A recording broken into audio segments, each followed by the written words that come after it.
Welcome to my Indian Astrology. Today I'll show you how to see the Tajaka chart with Rashi chart together. Let's for this Kundali. First, go to the Tajaka tab. Click on it. Let's for this year 2023 find out the Tajaka chart. For that, click on the Tajaka chart button.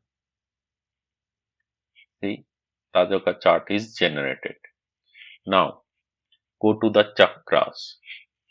Under these chakras, there is one sub-tab mixed two vargas. Click on it.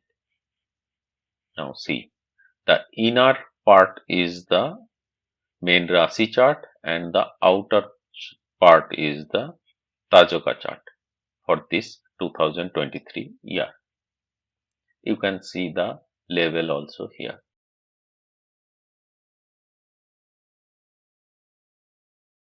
If you have any questions, please let me know in the comment box. Thank you.